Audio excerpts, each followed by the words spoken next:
छात्रों, आज हम अध्ययन करते हैं इकाई दूसरी पाठ दूसरा दो लघु कथाएं, जिसके लेखक हैं हरि जोशी।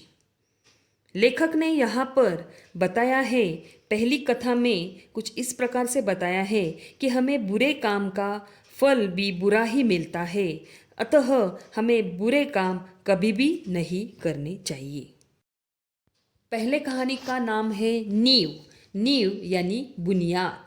बहुमंजिला इमारत दीवार से उठ रही थी, यानी कि बहुत सारे मंजिलों वाली इमारत का काम चल रहा था और बुनियाद सबसे पहले यहाँ पर की जा रही थी। ठेकेदार जो काम कर रहा था वो नया नवेला था, इसीलिए डर डर के वो वहाँ पर काम कर रहा था। उसके काम करने का तरीका कुछ इस प्रकार से था। दीवार बनाने के लिए वो 1 तगारी सीमेंट और 5 तगारी रेत का मसाला इकट्ठा कर रहा था और ईंटें जुड़वा रहा था। एक तगारी का मतलब यहाँ पर हम ये ले सकते हैं जैसे कि घमेला, मतलब कि 1 घमेला सीमेंट और 5 घमेले वो रेती ईंटों के बीच लगा रहा था। अगले दिन अधिकारी वहाँ पर काम देखने के लिए आ गए, लेकिन उन्हें इसका काम बिल्कुल भी पसंद नहीं आया और उन्होंने यहाँ पर अपना असंतोष व्यक्त किया। दूसरे दिन नए ठेकेदार ने अपने काम का तरीका बदल दिया।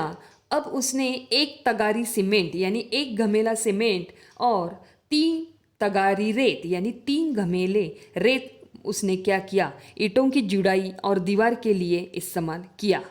दूसरे दिन वापस अधिकारी देखने के लिए आ गए और यहाँ पर जब उनकी निगाह दीवार पर गई, नज़र दीवार पर गई, तो वो चिढ़ गए और गर्म हो गए और इस प्रकार उन्होंने ठेकेदार को अंतिम चेतावनी दी कि मैं फिर से एक बार कल यह काम देखने के लिए आऊँगा।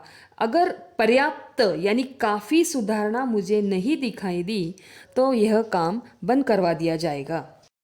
जब नए ठेकेदार के समझ में यह बात नहीं आई तो वह एक अनुभवी ठेकेदार के पास तुरंत चला गया और उसने उसके साथ सलाह मशवरा किया। अनुभवी ठेकेदार था, उसने उसे बता दिया, अरे ये जो अधिकारी है ये अधिकारी तुमसे रिश्वत चाहते हैं, रिश्वत यानी कि घूस लेना चाहते हैं और तुम ये नहीं दे रहे हो, इसीलिए तुम्हारे काम में यहाँ पर दोष निकाले जा रहे हैं। यहाँ पर ये जो नया ठेकेदार था वो अत्यंत ईमानदार था और उसे ये रिश्वत लेन देन की बात बिल्कुल भी अच्छी नहीं लगती थी और वो उसे एक घिनौना अपराध समझता था। इसीलिए ठेकेदार ने यहाँ पर तय किया कि मैं इस भ्रष्ट अधिकारी को सबक सिखा के रहूँगा। और फिर अगले दिन यहाँ पर ये ठेकेदार, नया नवेला ठेकेदार उच्च अधिकारी से मिलने के लिए चला गया। उच्च अधिकारी के साथ उसने सारी बातचीत कर दी और ये जो अधिकारी है उसका बर्ताव भी उसने उस उच्च अधिकारी को बता दिया और उच्च अधिकारी ने उसे कुछ सलाह दी। नया ठेकेदार वापस अपने काम पर लौट गया। दूसरे दिन वापस से ये जो पुराना अधिकारी था जो इसके काम में दोष निकाल रहा था वो उसका काम देखने के लिए आ गया। नया ठेकेदार ने यहाँ पर क्या किया, पैसों रुपयों से भरा हुआ लिफाफा उसके हाथ में थमा दिया। अधिकारी खुश हुआ और जाने लगा, लेकिन उसी समय वहाँ पर उच्च अधिकारी आ गए और उन्होंने उसे रंगे हाथ अधिकारी को पकड़ लिया। रंगे हाथ पकड़ लिया यानी अपराध करते हुए पकड़ लिया और इस प्रकार यहाँ पर उच्च अधिकारी ने यहाँ पर ये जो अधिकारी था उस अधिकारी को यहाँ पर उसके बारे में उसने शिकायत दाखिल की और कहा कि तुम्हारे ऐसे भ्रष्ट अधिकारी न जाने कितने इतने दुनिया में है, जिन्हीं के कारण क्या हो रहा है, हमारा पूरा प्रशासन बदनाम हो रहा है। अब मैं तुम्हें दंड दिलवा के रहूँगा। और इस प्रकार उस उच्च अधिकारी ने कहा कि बुरे काम का बुरा नतीजा होता है। और यहाँ पर जो नया नवेला ठेकेदार था वो अपने उच्च अधिकारी की ईमानदारी का समाचार चारों तरफ फैल गया और इस प्रकार वहाँ पर सार्वजनिक समारोह में उन दोनों अधिकारी यानी कि उच्च अधिकारी और नया नवेला ठेकेदार दोनों का सम्मान किया गया और इस प्रकार यहाँ पर अच्छे काम का अच्छा नतीजा उस ठेकेदार को मिला। की लघु कथा में हरि जोशी जी ने आपको समझाया है कि कठोरता की अपेक्षा हमें विनम्रता से रहना चाहिए और विनम्रता हमारे जीवन में अधिक महत्वपूर्ण होती है। घमंडी का सिर हमेशा ही नीचे होता है, अतः हमें जीवन में बिल्कुल घमंड नहीं करना है।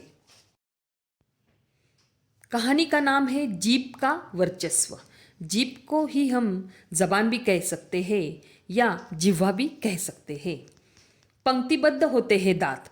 तो ये दांत जो थे अत्यंत पंक्तिबद्ध होने के कारण यानी एक लाइन में होने के कारण अत्यंत दुस्साहसी यानी इनके बीच अनुचित साहस करने का साहस पैदा हो गया था और इन्हें इतना गर्व हो चुका था कि वे एक दिन गर्व में आकर उन्होंने जिह्वा यानी जबान से कहा कि हम 32 हैं। हम सब जानते हैं कि हमारे दांत सब कुछ कुल मिलाकर 32 होते हैं। तो उन्होंने कहा कि हम 32 हैं और हम घनिष्ठ मित्र हैं, हम एकजुट हैं, हम मजबूत हैं और तू जो जबान है या तू जो जिह्वा है तुम अकेली हो। तो यहाँ पर क्या हुआ, तो बार बार उन्होंने क्या कहा कि हम 32 मिलकर तुम्हें बाहर निकाल सकते हैं। लेकिन जिह्वा ने जब इनका यह विचार सुना तो उसे लगा कितना कलुषित विचार करते हैं, कितना गंदा विचार करते हैं ये दांत। और यहाँ पर ये जिह्वा हंसकर बोली, तुम ऊपर से एकदम सफ़ेद हो लेकिन अंदर से बड़े कपटी हो।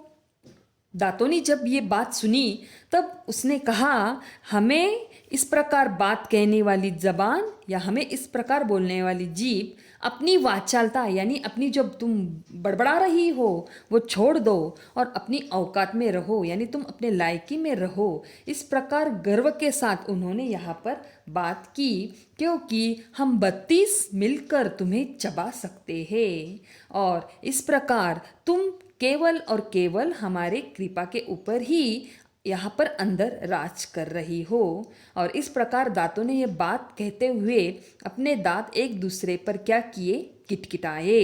जीभ जो थी, जबान जो थी वो नम्र थी और इस प्रकार उसने नम्रता से उत्तर दिया कि दूसरों को चबाने की लालच रखते हो, लालसा रखते हो, तुम जल्दी ही टूट जाओगे।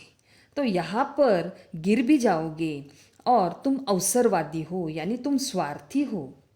यहाँ पर जबान ने दांतों से कहा, मनुष्य जब तक कि जवान होता है तब तक ही तुम उनका साथ देते हो। जैसे ही मनुष्य वृद्धावस्था में बूढ़े हो गए तो तुम उनकी साथ छोड़कर चले जाते हो, ये सही नहीं है।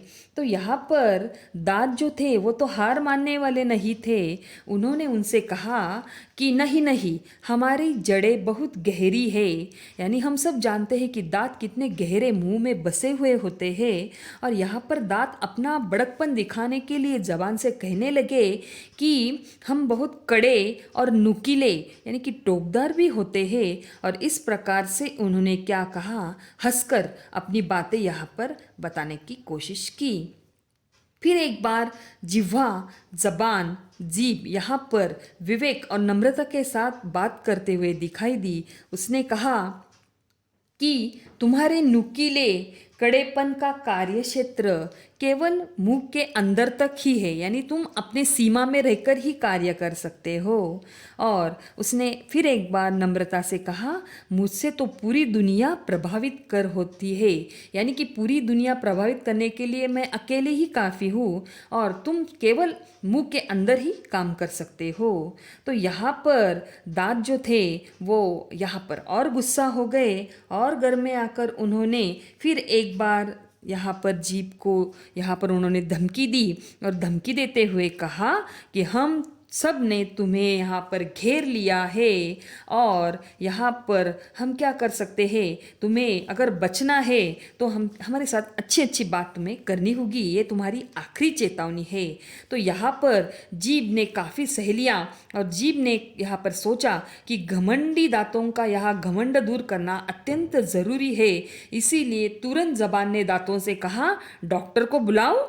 दंत चिकित्सक यानी दांत के डॉक्टर का नाम तुमने तो सुना ही होगा। एक एक को बाहर कर देगा और जब तुम बाहर जाओगे तब तो तुम मुझे छू भी नहीं सकोगे और इस प्रकार सब बाहर चले जाओगे, सिर्फ मैं अंदर रहूंगी।